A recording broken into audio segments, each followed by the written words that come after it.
Hello, welcome to another Looney Tunes review video. If you are new to the channel, make sure you subscribe to follow my journey to review all 1000 classic Looney Tunes shorts and give this video a like as well.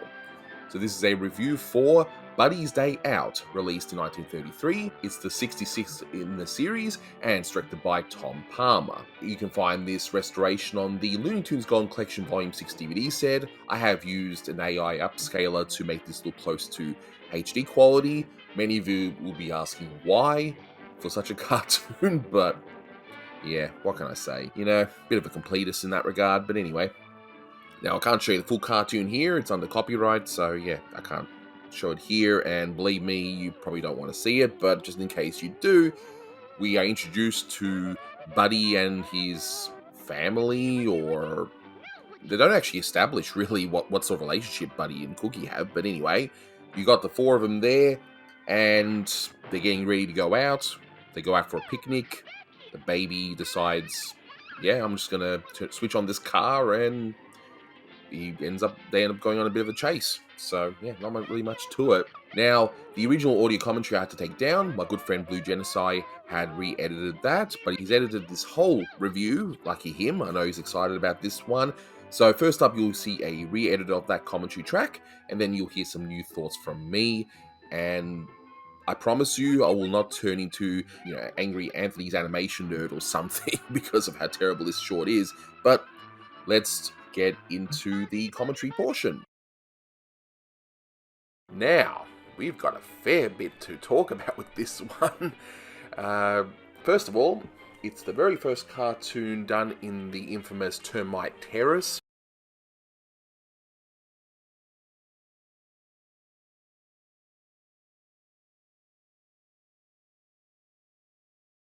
Which was a rundown building which eventually would make many memorable cartoons, not this one, but it was definitely an important part of Looney Tunes history. It's also co-edited by Treg Brown, who would eventually go on to edit these films on his own, and he would do so right up until his retirement in the 60s. So it's a fair effort by him. Definitely a fair effort. Once Harmonizing had left, Leon Schlesinger opened up his own studio at Termite Terrace, and he got Tom Palmer to direct some shorts, and he directed 3 of them, which were all received poorly, and it's my understanding that this cartoon, Buddy's Day Out, is actually a mixture of the 2 Buddy cartoons he made. And he's also done the one Merry Melodies cartoon, which I'll be doing a commentary on next. So if I had to guess, by watching this cartoon, I would imagine that the first cartoon would have been something to do with the house, stuff around the house, and then the second cartoon was them actually going out, so they just put it together. Now I'm really curious to see what the 2 original edits were, if they were so bad. I mean, this cartoon is certainly no picnic either, but I would imagine that Friz Freleng, who's uncredited, who was apparently called in to fix this, he would have had his work cut out for him, and I don't think anyone could have fixed all this. Now, I'm not going to write off Buddy entirely, because I actually know some people who like his cartoons, and if I had to guess, they'll probably be a bit better later on, once other directors jump on board and take a crack at it, but this one is definitely not particularly funny. Almost makes me wish I'm watching more Boscos, to be honest. Now, I was told that, before I got into watching the Buddy cartoons, that it's essentially a white version of Bosco. Well, right, he's white, but I would argue that he's just a watered-down version of Bosco. At least, Boscos may not have made sense most of the time, but at least they were wild and wacky enough, for the most part, to at least be more watchable. But this one looks like it was definitely a bit of a hiccup. I'm not sure why Tom Palmer was picked. I was looking into what else he did, but there was nothing that stood out where it's like, oh yeah, that makes complete sense. And Joe's Chili Parlor. Maybe I'll eat some chili after doing this commentary. I don't want to go on and be negative in these things, so let's bring up a positive. I'm going to finally get one. So you have here, as you would imagine, the train's going to come along, but I like the way that this was handled. The timing may not be perfect, but at least I got a chuckle out of it. So the train's approaching. Obviously, they want to get the baby out of the way, and they somehow create these extra tracks for the train, which makes no sense. They've destroyed someone's house, but they saved the baby. So that made me laugh. So that was Buddy's Day Out. This is the first Looney Tunes short to actually use the Looney Tunes theme that would be used right up to the mid-30s when Porky comes into the scene. So they'll use the same song even when he's around for a little bit, and then they'll change it to the Looney Tunes theme that we all know and love today. So, but here it's in a different, I guess, scale, melody. I'm not a musician, but it's done a little differently. But yes, they would use the same song for a few years after this short. And there is a small sign that says Tom's Place. Now, I would assume that's a reference to Tom Palmer, but given how dull this cartoon is, I mean, are they really going to be that clever? Don't think so, but yeah, maybe they did put it in there. Maybe someone was bored. I don't know. Because it sure feels like they were bored making this one. So, I've already mentioned in the commentary track that this short was originally 2 cartoons, but they were apparently so bad that Schlesinger got Friz Freleng to rework both shorts into something acceptable. And of course, not even Friz could save that. And look, Friz was an animator, and it's understood that he helped co-direct some of the later Boscos before Harmonizing went their own way and when it went towards MGM. He still had a great sense of timing, and there are a few scenes here and there where you can see some of that timing, but given that he was just reworking it, not actually directing it, I don't know if that might be just a fluke. Maybe he animated those portions himself, but anyway. So Palmer would actually direct only one other short, which is I've Got to Sing a Torch Song, and I think it's hilarious, though, that he's the only director in terms of the Warner Brothers shorts to have his entire filmography fully restored.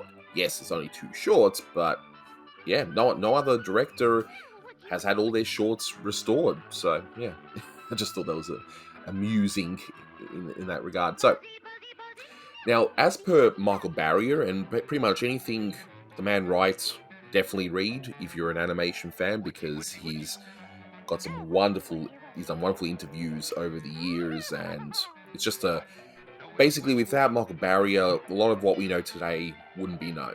So definitely read his stuff. So he essentially confirms that Tom Palmer was one of a few animation workers lured from Disney by Leon Schlesinger to hopefully compete against Disney. So Tom Palmer was named production manager and the main director, and Jack King, who would eventually take over directing himself, was head of animation. I mean, while Bosco cartoons are fairly obscure today, they actually did pretty well against Disney at the time, and this was actually before Popeye came into the scene and ended up really competing against Disney in the 30s. So it was clear that Schlesinger wanted to have another success like Bosco, but because he no longer owned Bosco, I feel as though he wanted to have a similar Bosco type character family scenario. That's why you've got Bosco Light, which is Buddy here, and instead of Honey, you've got Cookie, and you've got the dog, and so on. So in hindsight, as a director, Tom was the wrong choice, and according to Barrier, Palmer's way of directing was rather loose, where he would just say, add some funny business without going into any detail. Now, you contrast that to someone like Tex Avery, who meticulously planned gags out to perfection, and you're already in trouble if you don't have someone that is at least paying attention to what gags are on there. I mean, say what you want about directors like Jack King and some of the other, I suppose, minor directors. Yeah, their works may not be perfect, but at least you can see why they did certain gags. At least they did stuff, whereas here it just seemed like Tom Palmer didn't know what he was doing. And later on, Bernard Brown and Bob Clampett confirmed that the original version of this short was almost devoid of gags. And I can pretty much see that here. So afterwards, Palmer would be fired, and we then see a rather interesting history for Buddy as we go along and see how each director tried and failed to make him work. And the next director to tackle Buddy is Earl Duvall, who I feel is very underrated. And then, of course, you got Friz Freleng as well. And, you know, in hindsight, you might think, well, why didn't you just put Friz Freleng as the director? I mean, he clearly, if he co-directed some of the later Boscos, why wasn't he just put into a high position in the first place? I guess at the time, you have to remember that if Schlesinger wanted to compete with Disney, the theory is, let's just lure over some of these Disney directors and animators, and voila, we can make shorts they'll compete with Disney. And we all know that's not how things work. And I think Schlesinger learned that pretty quickly. And then eventually they'll just do their own thing anyway, especially once text comes along. And after this short, we actually no longer see Cookie's baby brother, and the dog would end up being reworked into other dogs such as Towser or Bozo. I mean, there could be this dark history where Buddy just goes through a lot of dogs, you know, because he isn't very good at looking after dogs. You know, we can get him cure all the conspiracies, you know. And afterwards, we also see Buddy and Cookie go through numerous design changes. Buddy's designs would change a bit more subtly, but there are definitely changes, especially here where it looks incredibly wonky. And Cookie would also go through numerous design changes, some very drastically different, like in Buddy's Bearcats, a cartoon I will defend to my death. She looks like a blonde woman. She's a lot different. Now, could be that there are different women and Buddy has a thing for women named Cookie. Who knows? Who knows? Or maybe the animators and directors had no idea what to do with the characters. I wonder which is the one to apply here. Now, I really don't want to be too negative here because, you know, as I said, this short is awful, but, you know, I'll just point out a few things and without going into some massive tirade.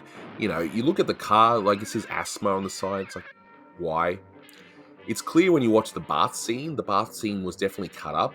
I mean, what's left isn't funny, but where you see where it's cut, it must have been just a scene where it was supposedly seen as funny. This bath, haha, this baby's causing trouble.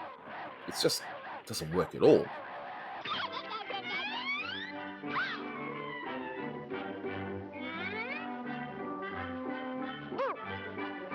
What I've actually found unintentionally funny, because it's more of a, if you think really deeply into it, it becomes funny, but what you see isn't, is how the car does all that damage when it starts backing up on its own. You know, you see all these different animals and fences and all that sort of stuff, and it's like, yeah, oh, thanks. I'm happy with the flowers. And the damage, of course, disappears from the car quickly in the next scene. But it's like, you just caused probably, you know, thousands of dollars of damage.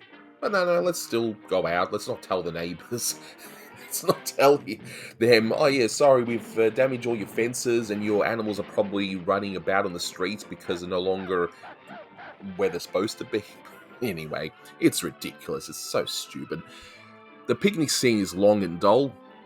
And the chase scene, you know, what should have been an exciting affair just ends up being so-so. It's like, oh, okay. Alright, let's get this over with. But going back to that picnic scene, that whole woodgy thing, I know it was supposed to be cute, but no, it's not. It's not. It's painful. Ugh. Woody? No, Buzzy. No, Buzzy.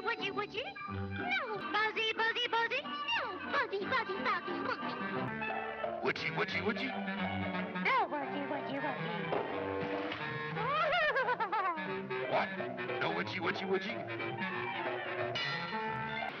As I mentioned in the commentary, the only gag I did like, and even then it was more of just a little chuckle, was that train gag. But, you know, and even in the ending, it sort of ends abruptly. You got that iris out. You feel that there was probably more to it, like a supposed punchline at the end, but there really wasn't. And then even when you hear Buddy's delivery of "That's all, folks," That's all, folks. boy, does Buddy sound tired. He's like, "That's all, folks." Like, yeah, the mood of the audience. So we'll wrap it up, so I don't go into too much negative. But I will say this: the short is terrible. It is devoid of any charm or humor. And the gags have no impact. Honestly, if a freaking Censored 11 short has more positives than your short, or even the awful Going to Heaven on a Mule, which has one good thing about it, which was the music, then you failed, and failed miserably. I'm just giving this 1 out of 10, and that's just for the train gag. That's it. Yeah, it's that bad. But thankfully, the next few buddies are actually rather decent. They're underrated, I would say, the ones done by Earl Duval. So it'd be nice to tackle those, and then we'll go through a period of time where Buddy, yeah, no one really knew what to do with him. So yeah. Anyway, thanks for watching, guys, and until next time, take care. That's all, folks.